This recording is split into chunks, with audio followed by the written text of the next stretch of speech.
I'm back, y'all, with another banger, and this time we're serving up something sweet with a little bit of spice with the incredible Hetal. You might know her from MasterChef or her blog, Milk and Cardamom, where she fuses her Indian roots with bold, modern baking. She's a cookbook author, mom, and creator whose recipes have been featured in the New York Times and Bon Appetit. We get into how she's turned her love for food into a full blown creative career and the secret ingredient behind her success. Hetal, thank you so much for joining me here today on Passion Projects. It's so nice to meet you. Thanks so much for having me. Of course. My first question, would you say food is your love language? Oh, 100%. I'm an Indian auntie in that sense. I love it. Uh, that just brings me back to where that passion for food came from for you. I grew up in a fairly food-forward household, like cooking, like everything was made from scratch. Cooking was seen as a community activity. It was seen as a time to gather, hang out, gossip, chit chat. Like it was not just labor. It was a time to like it was quality time spent with each other. Um, and there was also my family is a bunch of foodies. So like it's also a moment to get a ton of praise if you do a good job. Right? Exactly. Exactly. Oh my gosh. Same. It's like if you roll the roti the right way, they're gonna be like, "You are doing such a good job." Yeah, yeah, yeah. I'm so agree. Well, take me to it's been now a decade since you were on MasterChef. Uh, Yeah. and the first vegetarian on MasterChef. That is wild. I you talked about in the past, like it was a little bit of pressure that you were the first Indian representing, being a vegetarian on the show. What was it like to be on the show?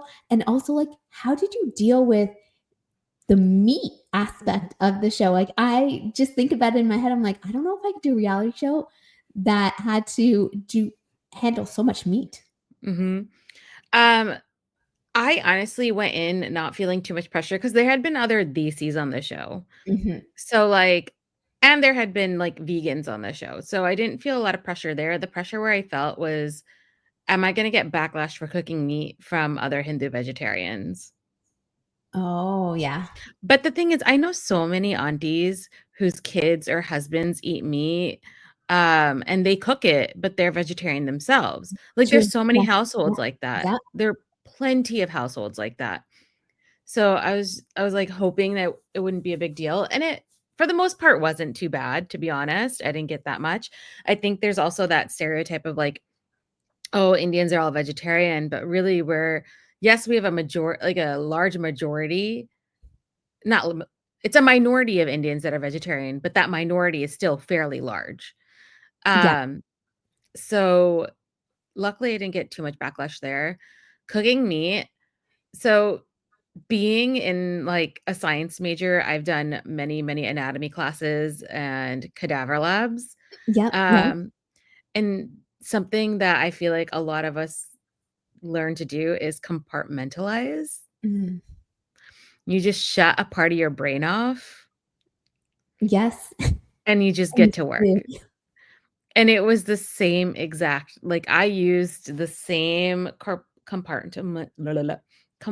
compartmentalization, Yeah. of just, like, turning off the brain and not thinking about it, and just, like, getting into the work because there's other things that need to be done, you know?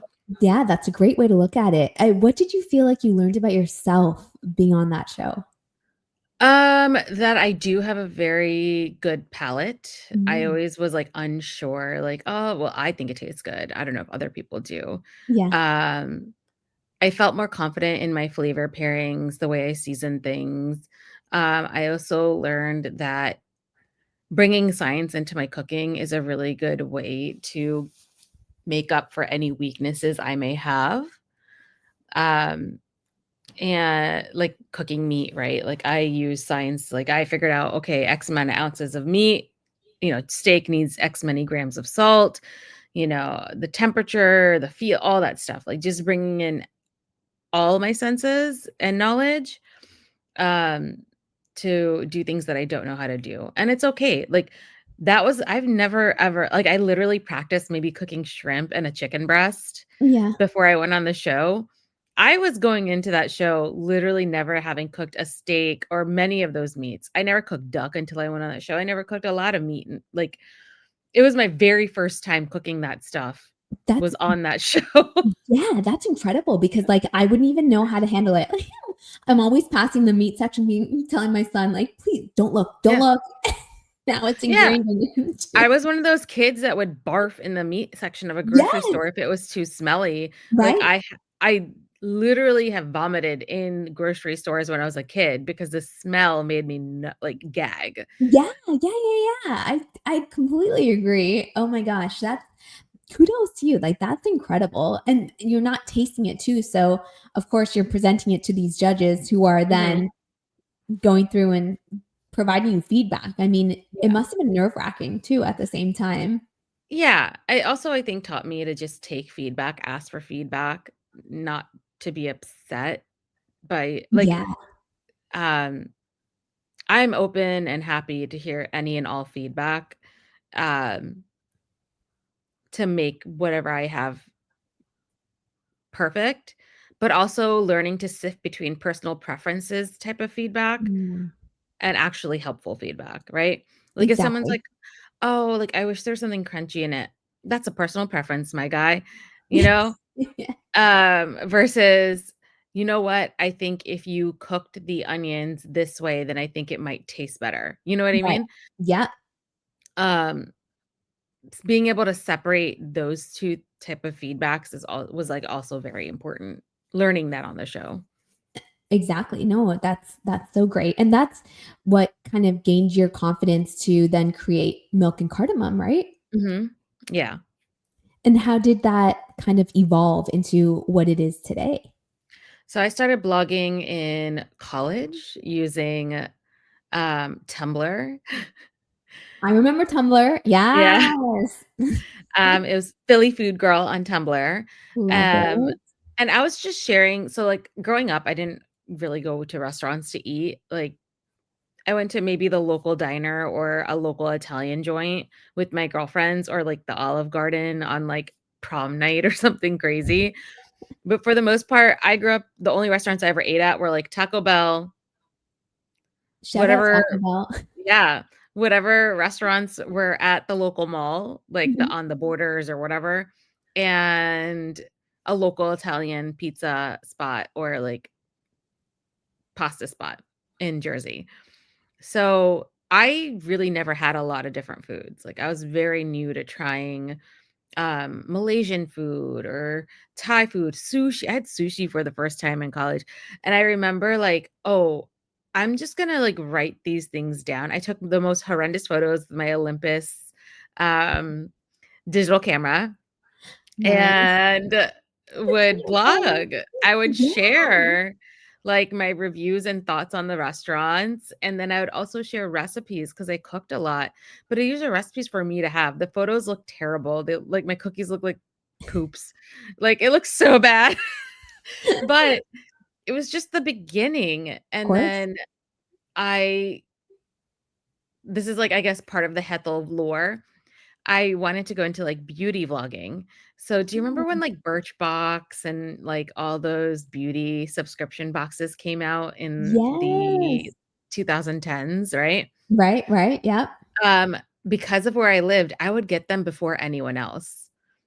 So, Ooh. I had a YouTube channel where I would share what I got, and I would share, like, beauty tips and things like that. You were unboxing before unboxing. I was unboxing, and it was like I gained a couple followers there, but then I, like, fell off because like, entered a depressive state when I was working.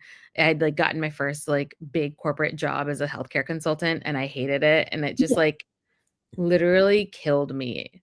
Like, I had moved to a new city, no family, no friends, um starting a job that I thought I was gonna love but hated, you Mhm. know, and I'm just like, "What am I doing?" Um, And then food was, like, the thing that kind of brought me back to life a little bit. Yep. Um, so my husband pushed me to try out for quit my job and just try out for MasterChef, and I did it, and I did well. And then I was Mhm. like, "All right, food's it. That's all I'm doing. I can't go back."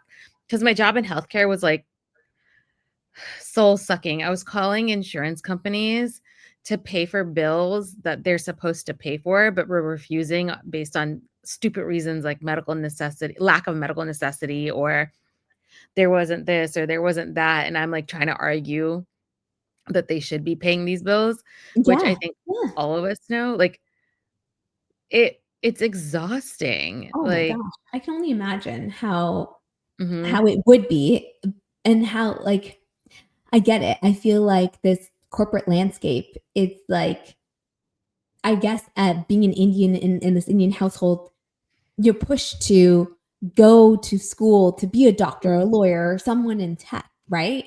mhm, Where maybe that's not your aspirations, or you go into it and you're like, "Man, this is not really for me. Like, my yeah, passion lies here." yeah, I can totally relate. Like, I felt like for me, it was doing something that was completely different, right? So I would go and love sports. What could I do in sports if I wasn't good at playing the game? So I would do mhm, these like YouTube makeshift. My speaker stand was a makeshift tripod. Put my little mini DV camera there and just point and shoot and talk about the yeah, Toronto Raptors and like for me, that gave me excitement and an adrenaline rush. And then that's what kind of led me to the career in reporting and, in the spot of podcasting. So completely get where you're yeah. coming from. And like you found your passion, you found your niche, you found what you wanted to do. And that's amazing. And Yeah, and it was beyond that, it was also finding the community, yes, right? Like, yes. um, I think the community came after the first book came out.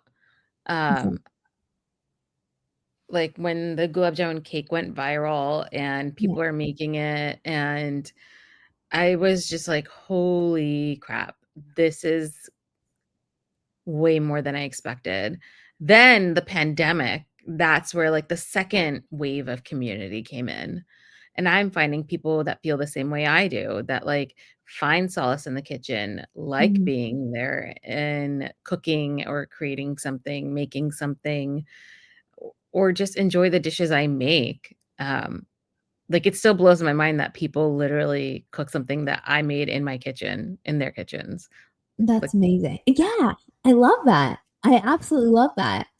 Um, where I have like there is this one recipe that's on your blog that is very popular that I did want to talk about, and it's not necessarily the sweets, but it's the pani puri pani, and yeah, I'm just like people have because honestly, I feel like it is an art to really get all of the measurements right to make it really good. And I am upset. Like that is my favorite snack food and same. slash my husband thinks it's not a meal, but it's our meal. It's what we It's a meal. It's a meal. It exactly. is. And so Matt, when like, you know what? I'm showing this recipe to my mom and I'm like, we're gonna do this. We're gonna make it like how you have it on your page. But I just felt like there's just it's so cool that you're able to make it just taste so good. Thanks. Yeah, I think a lot of it is I like measurement, I like accuracy, I like precision, and I like reproducibility. So, when I make something, I make it, like, 4 or 5, maybe sometimes even more Yeah, times to make sure that, okay, I reproducibility is here, the recipe can go on the blog. Um, I very early on knew that that's, like, a pillar of my brand right. is reliability, which includes under that umbrella recipe testing and, you know, development, um, which unfortunately there are a lot of bloggers out there that are just throwing recipes up, not really testing it. Groceries are expensive nowadays. I know. Like, So you don't right. wanna be wasting your groceries on a recipe that didn't work because the blogger didn't was, like, more concerned about putting out 1 new recipe a day rather than Mhm. actually having a solid recipe, right? Yep. Um, because I feel like we're entering the era where it's quantity over quality. Yes. And for me, like, I actually slowed down. I, like, do maybe 1 or 2 new recipes a week, Love it. um, and that's it. It's good though, like, at least that we anticipate it more, right? And we're more excited for it too, to see what that new recipe might be. Yeah. And I share all, like, behind the scenes, obviously, on my stories of, like, "This failed, this is what Mhm. worked." Yeah. Yeah, I noticed that recently you're doing some recipe testing and what Yeah. is working with the cakes, what's not. I love that, like, what we can improve on and, Mhm. like, with eggless recipes as well, like, it can be tricky, for sure. Yeah. And the thing is, I feel like a lot of people just, like, are okay with their cakes being mushy, and I'm like, "No, No. there's gotta be a better way." I am with you. I love cake, so please help me out. I Mhm. need a good eggless cake recipe. Yeah, I it's one of those yeah, very passionate about getting things right, and probably comes from, like, my biochemistry background of I was, like, a lab geek, all throughout college and, grad school. Yeah. So, it's just like you can run the experiment, and if your precipitate is not the right percentage amount, you're gonna rerun the whole thing again, and Yeah, that's very similar to how I look at recipe testing.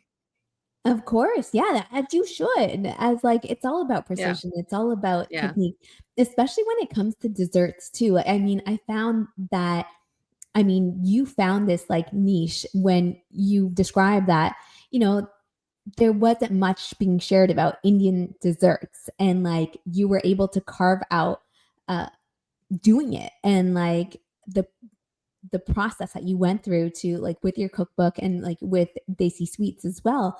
I mean, what was it like in the process, I guess, going through it? The first book was much easier because I already had an idea of everything I wanted to do Mm, and the recipes I wanted to do because I'd been working on them for a very long time. yeah. I had like 3 years, because I was waiting for my contract with MasterChef to, expire.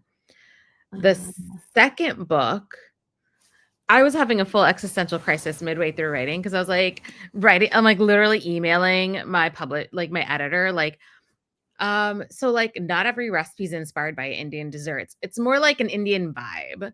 yeah. Like, Yeah. I have a chocolate cake with salted vanilla buttercream, but I decorate it to look like lip-and work or mirror work. Right. But inherently, there's nothing they see about that cake other than the design. And I'm just like, "Oh my god," like, I don't wanna shove cardamom, saffron, rose, vanilla, any of that stuff in here just for the sake of shoving it in there, Yeah. you know? Yeah. And I was, like, emailing my editor, like, "Oh my god, like, is that okay? Is it way off? Do I need to add something? Like, I don't know what I'm doing." And she's like, "Hetal, it's fine. If it's visually desi, it's fine." And I'm like, "You know what? You're right. You're right, you're right. Still That calmed your desi." anxiety a little bit. Yeah. Exactly. It's still Yeah. Desi. So, like, the first book is really, like, a mashup of flavors, and it leans way more desi than it does American or European. The second book, it's visually desi. Like, Yeah. you have, like, eclairs dressed, decorated to look like, um, lacquer work. You have milfoil that is decorated to look like various lacquer work. I have Lippin art. I have, um cheesecake brownies that are supposed to look like the dirt in the Kutch in India, Yeah. Yeah. like the salt desert. Like it's visually desi, colorful, bright, Yeah. bold. The first book is a lot of shades of beige, brown, and white, and This one just infuses all the color waves. yes, exactly. Um, and I think it like between the first book and the second book, people were into the first book because of the flavors, but people also were very much interested in how I was decorating my stuff. I was doing rongoli cheesecakes, sari Yeah. border Swiss rolls, and like I had a penda bark that went like super viral. Um, and the reason being is they were like really colorful and bright and happy and like very much a deep nod to like the Desi aesthetic. Um, so I learned, like, that is another niche that I can kind of go into because I am not the best decorator, I'll tell you that. I am not one of those, like, piping queens. I No, you're am an amazing. That's so good. That abstract artist. love that. That's great. That's a great niche or a great way to, yeah, kind of go about it. Because what I'm, like, so intrigued by is the way that you're able to blend, like, your these traditional recipes into, like, these innovative ideas that you have. Like, how do you kind of think about it and then bring it to life? Like, what's the process like for you there? Um, for me, ideation comes from anywhere from, like, trying a food from a different place, literally Mhm. just sleeping, consuming, like, reading a new book, maybe the character is eating something and they're describing it. Like, ideation comes from anywhere. I have a whole list of ideas that I come up with, and sometimes they're stupid and sometimes they're like weird, but that's okay. And it's just a list of, ooh, that's bright. Um, list of ideas that I just write. Oh, that's amazing! Oh my gosh, it's like a whole little book in itself. Yes. And then I go through it and I see like I went to an ice cream spot in Topeka, Kansas Yeah. recently for on a road trip, and they had a brown bread ice cream that Oh, was so delicious. I did not think it was going to be that good, but it was so good. So I have wheat thin ice cream. that's that's awesome. How is it? Uh, I haven't made it yet, but these are like all just ideas. I have a whole list of panis for pani puri. I was like, ooh, Oh cranberry pani, ooh, apple butter pani, like all sorts of random, apple cider pani, like just my fall gosh. flavor panis. Um, and I just write them. Sometimes they're really silly ideas. Like I had a everything bagel hanwo idea, where it's like everything Ooh. but the bagel seasoning on top of hanwo. And I was like, I don't know." And I then, don't know. and then recently I started doing these, like, what I call unhinged recipes.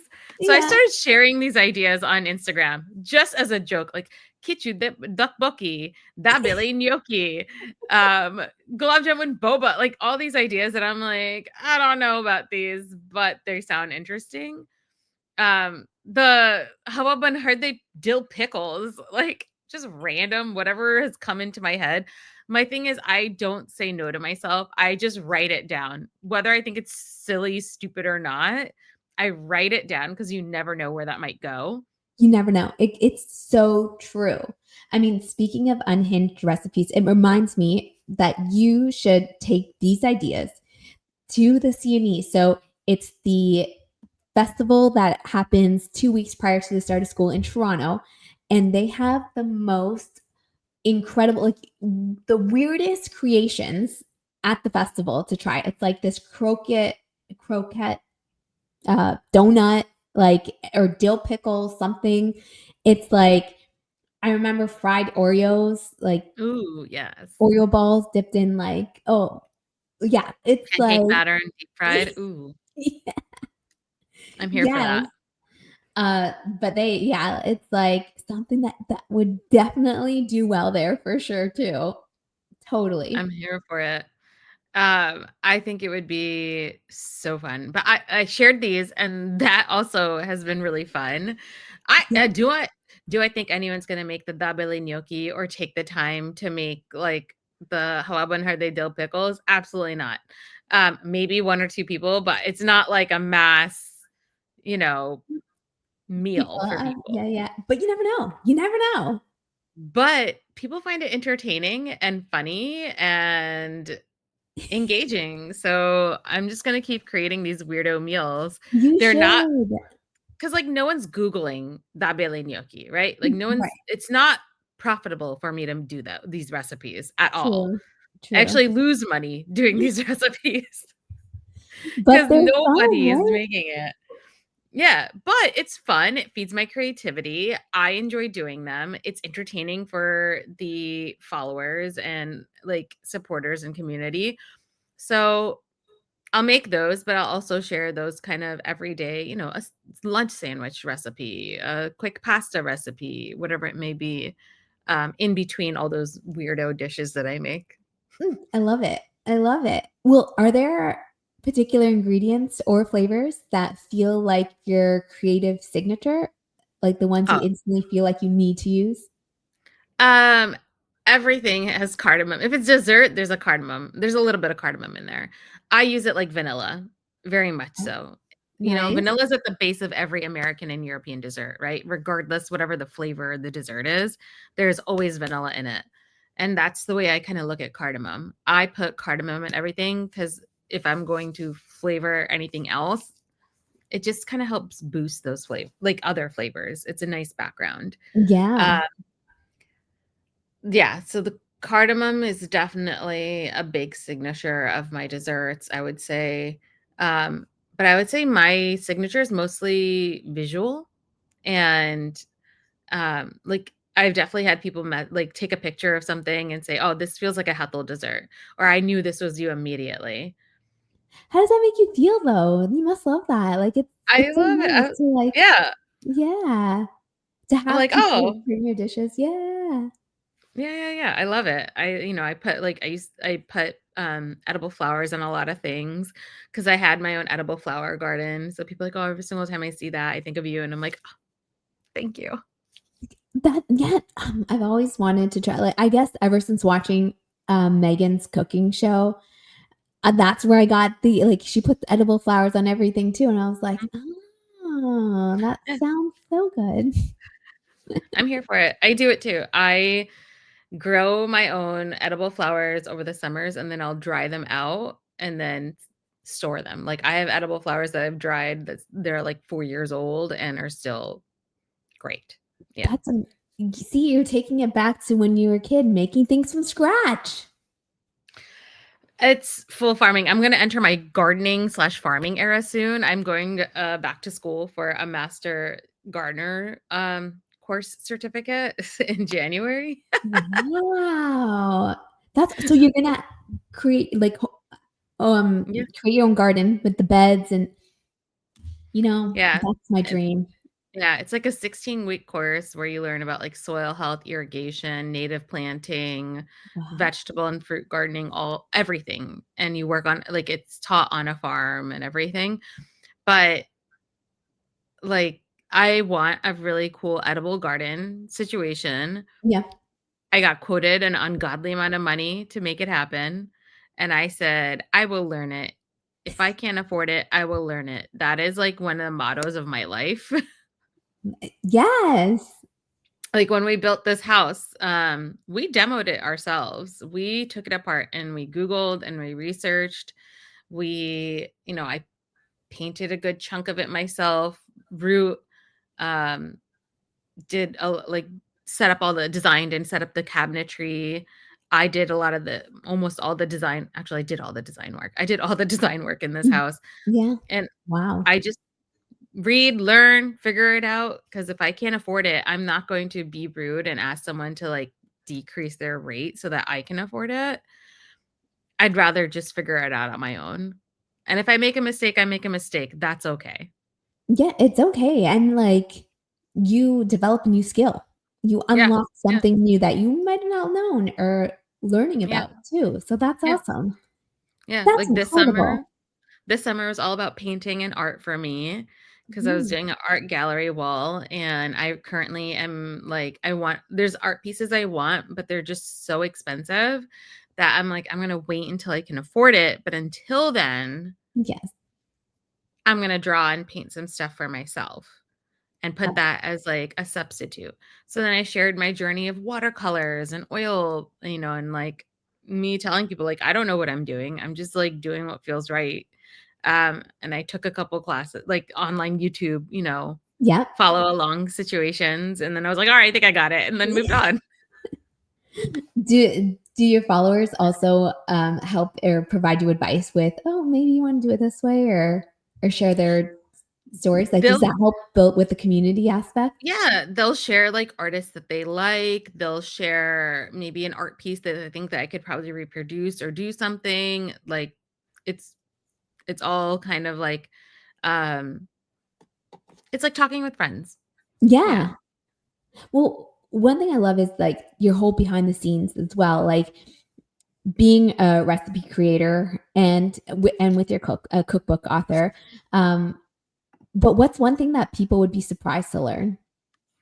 I'm a one-woman team. Mm, I videotape everything myself, I edit everything myself, I photograph everything myself, I ideate everything myself, all my deals are done with myself, I don't have an agent.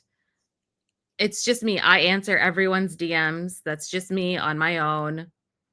I don't have a team. I don't have that's like amazing. yeah, it's just me. Like most bloggers typically have an agent, Mm, maybe a virtual assistant, maybe a copywriter. They usually have something called like Nerd Desk where someone's running their website. I am running my website. yep. Um, I do all the SEO. I do all that stuff. Yeah. You have so many skills. Yeah, you do it all. And what I would love to know is being a mother yourself as well, how do you pretty much balance everything with food, your time, your creativity? Poorly. Um, Because my weekends, right? Being in food means that, like, my weekends are also like, my job isn't a typical 9 to 5. I Yeah, have to work weekends sometimes. right. I have events that I need to be at, or I have events I'm holding. Like, next weekend, I have an event in Emeryville in the Bay Area that I have going on, because I'm launching a ice cream collaboration with a local ice cream shop. There's like, I have to be there. I can't not be there, and I'm gonna miss, my daughter's basketball game. Um, but during the week, it's great because I get to make my schedule. I get Mhm. to do things the way I want to do it. If I can be at I can pick her up if she's sick. I can take her to dance. I can, take her to all 500 bajillion extracurricular activities that Root and I have signed her up for. Um, Same.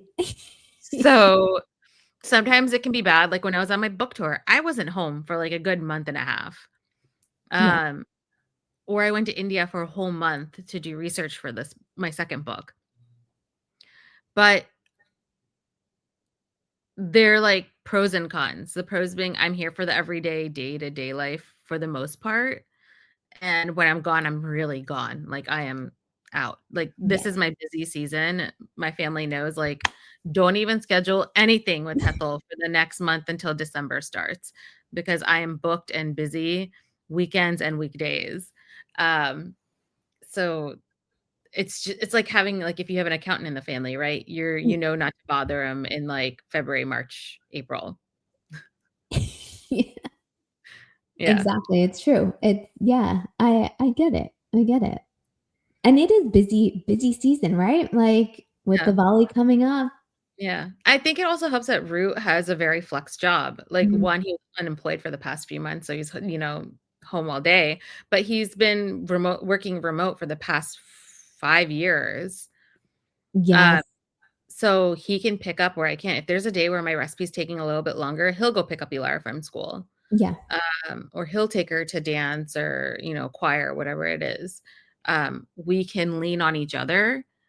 It's not just all on me because he has that flexibility in his job that makes it possible for me to have my job. Uh, exactly.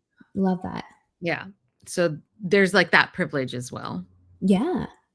I mean, with your daughter too, like, what are some of the lessons or cultural traditions that you hope to instill in her when it comes to cooking and baking? Um, I want her to not just eat things, but learn about the people. Mm, So, like, whenever we go somewhere new, we try to learn like, we do a class or we'll do a tour or farm tour. Like, I want her to have a deep appreciation for where her food comes from and who makes the food and the culture and the reasoning behind why the food exists, right? The history of it. Um, Tradition-wise, she loves Gujarati food, like traditional Guju food, which is wild to me because, like, I never wanted to eat that stuff every day growing up. But if I gave her mutia and, like, pani puri and stuff like that every day, she would be, like, the happiest. Like, she loves rotli shaak. but that's my son too, and I was like you too, growing up, I'm like, Yeah. "I don't want mom again, Rotli and Jack, no thanks." But Yeah. also, I don't know if, like, you started out with khichdi too, but that was like that is still a staple in my house too, Mhm, mhm. especially for my son, khichdi Yeah, and dal. yeah. That's And then the other is, like, we don't yuck people's yums. That's a big rule in our house. that's good. Yeah, We don't ever say, "That's yucky." We can say, "That's not for me," but we yeah, don't say, "Yuck, that's gross," or "Ew." Um, because that's something that, I think a lot of us grew up with where, like, kids are like, "Ew, what is that in your lunchbox?" And I'm like, mhm. We're not doing that." Um, Tradition-wise, I think I grew up with, like, a full farm in our backyard. Um, and, like, I my job was watering all the plants, and then I could pick the tomatoes, pick the peppers, pick the dudi like, all the vegetables that we grew. Oh, I want her to have a very similar experience of being able to just, like, go into the backyard and, like, pick vegetables and herbs for the meal, um, where she has, like, an understanding of where everything comes from. and where you're at, that is something you can Yeah. do, right? Like, it's Yep. like, you think about it, and I'm just like, in Florida, I don't know, some things just won't grow the same. But when Mhm, you were mhm. in Jersey too, like, that you have the seasons definitely help in the preservation of the various vegetables or fruits that you're growing. Yeah. Like, I'm very excited for the gardening project that's to come next year. I'm so excited. We're gonna have to, like, do this again, and you have to share all about the whole gardening process that you go through. That's It's awesome. it's I gonna mean, be a fun one. yeah, like, and when it comes to, I guess, thinking ahead, like, the lasting legacy that you want to or imprint that you wanna have on this world with your work, with your recipes, what would that be? Um, Honestly, the legacy I wanna have is one defining what Indian American cuisine looks like, being a Mm, part of that gang, right? There's, like, a group of, I would say, millennials that are, defining what Indian American cuisine is, and, you have books like American, you have Chutney Life, you have Priya Krishna, you have, um, you know, me, I would say I'm a part of that gang as well. yep, They're defining what Indian American cuisine looks like and what it is. Um, because if you look at other Indian diasporic cuisines, like British Indian, there is a very strong, like, you have kijeri, you have chicken tikka, like, there are actual dishes that are British Indian. yes, Same with, like, South African Indian or, Trinidadian Indian, like, their cuisines are very defined because they had, um, Indians in their countries way earlier due to the British, whereas Indians came into this country yes, there's, like, a bunch that came very early on, but for the most part, the bulk came in the '80s and '70s, and we are the children of that, yep, and we are defining what this cuisine looks like and what it consists of. Things like apple butter chutney, um, zucchini, mutia, mhm, like things like that. Indian pizza. yeah, yeah. Yeah. Oh, yeah, definitely, and the variations that yes, that you can do and infuse and everything. Mhm. And what does passion mean to you today? And has the definition changed since you first started cooking? I think passion means something that you love so much that you're able to make money doing it.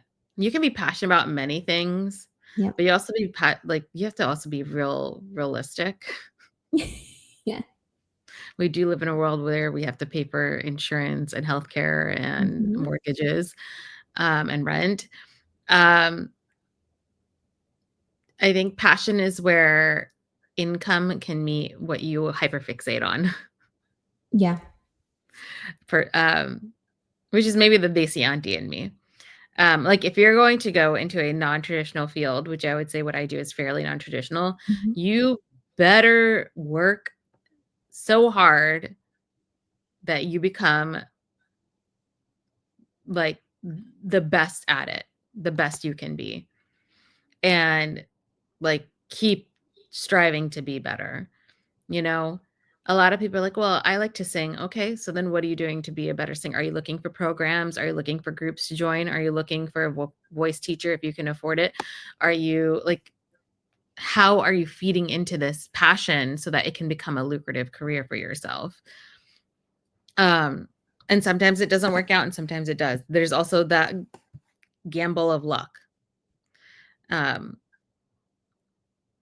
but yeah, I think I love what I do. I love that I don't wake up thinking like, "Oh my god, I have to do this or Mhm. that," you know? Like, I'm very blessed to be able to, like, be like, "Yeah, today I'm gonna film this, and then I'm going to do this, and then I'm gonna take a break and go pick up Ilara and da da da da." Like, I like what I do.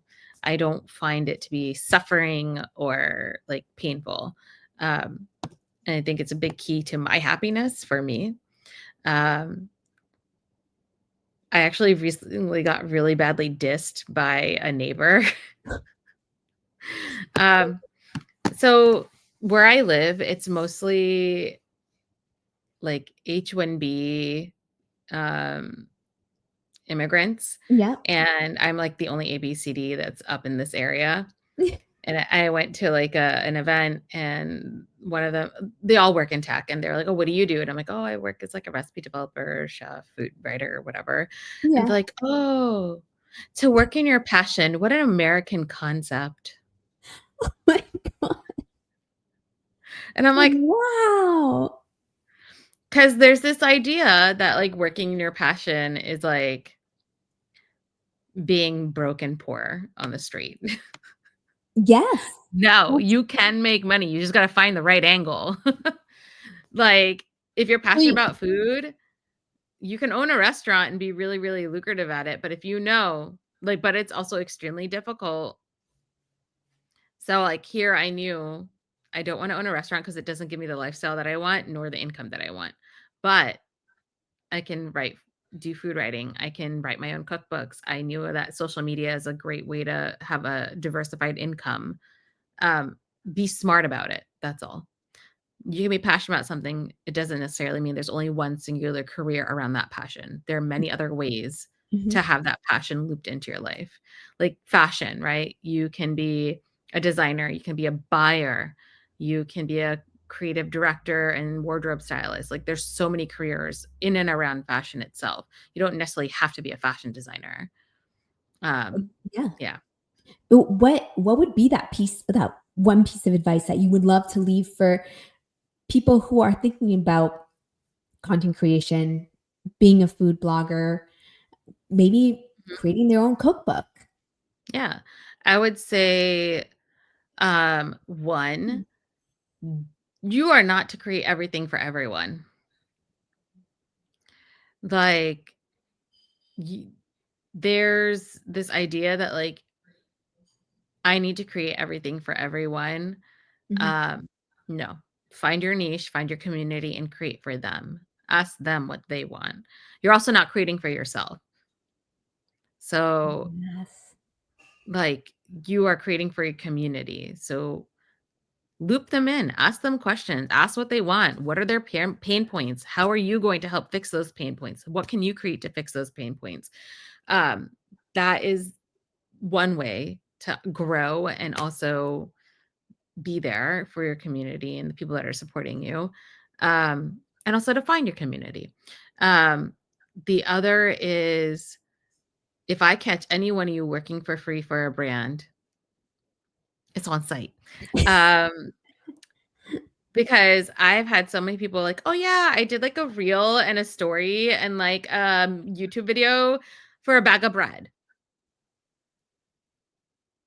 Yeah. Miss Ma'am, value your work, time, effort, and everything else that goes into you creating content, and, like, please stop doing things for free. Yeah. That's what I would tell everyone too. I remember I did 3 internships, didn't get paid for any of them. What was I doing? Yeah. Just I understand if it's, like, a really big brand and there's potential. Start putting on that negotiate, "Okay, I'm happy to do this for free, can," and then you're gonna be up there butt emailing them regularly, monthly, to Yeah. be like, "Hey, I Mhm. see Valentine's Day is coming up, would love to create some content for them, here are my rates." And eventually they'll, like, break down or say no, but then I feel like more people Yeah. get burned where they're told like, "Oh, can you do this content?" And then, like, this will open the door for future paid opportunities, but it rarely occurs, to be honest. No, It's I very always rare. I'm like you. I preach know your self-worth Yeah. because, they reach out to you for a reason. So you should be entitled to pay. Mhm. Always. Like, there's, like, a couple, especially South Asian women, there's a couple South Asian platforms that actually don't pay people Yeah. and just promise exposure, and meanwhile, their platform's making ad revenue and money. Yeah, exactly, right? They have the ability to, but they're not doing it. Yeah, Yeah, because they're taking the content you're creating for free, building a brand for themselves, making money for themselves, doing it off the labor of other South Asian women typically. right? So, pay people, Pay and also people. pay people, and also make sure people pay you. Mm, exactly. Love that. Yeah, yeah. Like, I'm very hesitant to even, like, like, it's different when it's small South Asian businesses, right? Because a Mhm. lot of them don't have the money to pay. Right, right. And in which case, I've said no to many of them where I'm like, "Listen, I just don't think the product fits my lifestyle, nor do I think that my followers would like it." And I've say no all the time. That's good, that's being authentic and that's being Yeah. genuine, and I love that because, Yeah. like, Or you yeah, or it's, like, something I want, but I know that they're not gonna get their money's worth. You know yeah, what I mean? yeah, Like, I am not a fashion influencer, right. and sometimes brands are like, "We'd love to give you a free outfit," and I'm like, "You're not gonna get your money's worth from this." And I'm gonna feel like poop about it. Yeah, yeah, no, that's great. Like, I love that So authenticity. so that's a no. Um, Yeah, but I think that's the other thing, saying no. Don't say yes to everyone, because then mhm. everyone's just gonna assume like, "Oh, she likes everything. Who Yeah, cares?" You know? yeah, yeah. Because people always think, "Well, maybe I'm gonna get my start if I say yes to everything," but that's not always the case, you know? Yeah. Yeah, yeah, yeah. Exactly. Well, I wanna know what's next for you. What Uh, projects, flavors, stories, well, what are you working yeah. on? Well, obviously the gardening project. So the gardening product classes and course, I'll definitely be sharing that journey. I have a bunch of soup recipes coming out for a soup series. Diwali's here. I have a Diwali ebook, and a whole bundle of them. And I'm just gonna take it easy this year. I want to start trying to do book 3 proposals. So we'll see Gosh. how it goes. We'll see. Sneak We'll peek see. right here. Woo! Yeah. That's so exciting. Okay, before we go, I need to do a little rapid fire with you. Are you ready? Okay. Okay. Sweet or savory? Oh, sweet. What is your chai order? Or what do you put in your chai? Okay, so my ja always has ja masala, which is, cardamom, clove, star anise, ginger, and nutmeg, and a little bit of cinnamon, and then I do, like, 25% water, 75% milk, and a tablespoon of ja and a tablespoon of sugar. Can I come over? What is your go-to comfort food when you're sick? Um, it's okay, there's 2. One is sushi with an ungodly amount of wasabi, Oh my um, goodness. just to, like, be able to breathe again. That is great. That great idea. Um, the other is pudla or, like, chila with a ton of onions in it. My mom would make it for me when I was sick, when I was younger. She would put, like, a lot of onions in it because it's supposed to be, like, good for you if you're sick. Yeah, yeah. Um, so yeah. Okay, what about your dream dinner guest? Who would Ooh, that be sitting at the table? okay. It would be Padma Lakshmi, my grandma, my ba. Um, Love that. who else do I wanna feed? Well, what would you make? I would probably do, like, some sort of, like, Indo-American situation, maybe do, like I have, like, these really, really good, uh, like, Mangalorean bhaji slash hush Mm, puppy combo, uh, mm. as, like, an app maybe for the drink. I do, like, you know, I have a couple of takes on, like I love Jaljeera, so I have a few takes on that. I have a Mhm. passion fruit Jaljeera in my latest Mm. cookbook, which is really good that I think they would like. And then for the meal, I would do my makai no chiodo ravioli. It is one of my favorite Oh my god. dishes ever. This is one of those things where, like, I wanna do it. Is anyone else gonna make it? Probably not, but I love it. Um, and then for dessert, I think I have a fruit salad recipe in my second book that's really light and fun and beautiful, that I think would be really fun to end the night with.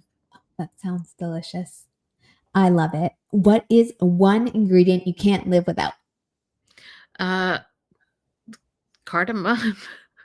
So, I was thinking that. That was something I was thinking.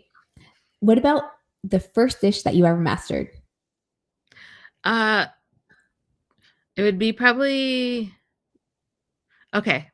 It was aloo gobi because the Oh, DVD from Bend It Like Beckham yeah. The had you remember when DVD. DVDs would have, like, extra features, like, Yes. special videos, Yes. right? Well, one of them was a recipe and walkthrough of aloo gobi. Oh my god.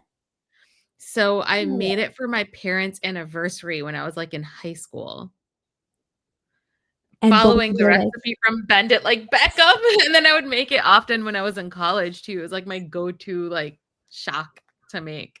"That's amazing." And they devoured it? How Oh, was it? yeah, they said it was really good, and I'm like, "Yes." It was a success. Love it. Well, what was the biggest kitchen fail that still makes you laugh? Oh, I mean, this was just a few weeks ago. I've been trying to do an eggless Thirslicious cake for, like, the past 3, 4 years.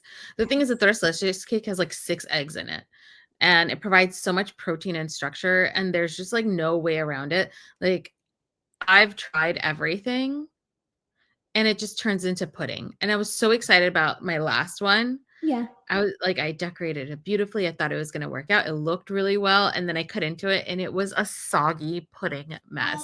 Oh, It was no. slop, and I Oh, was like, man. I give up. I'm done." Maybe one day, soon. Yeah. Yeah. The favorite thing your daughter says about your cooking? Um, she really loves she likes all the Gujarati food, like, the fact that I let her kind of walk in and help and then walk away because ADHD takes a hold of her soul. I'm the Yeah, same. yeah. Same way. One word to best describe your cooking style. Mm. Cozy and reliable. Absolutely love it. Well, thank you so much for playing Yeah. along and being here on the pod. Thank you so much for having me. I appreciate it. I don't know about y'all, but I'm craving something sweet after that episode. A huge shout out to Hetal. And if this episode filled your cup, don't forget to hit follow leave a review, and share it with someone chasing their own passion project. Until next time, I'm Payal, and I'll see you again. Take care.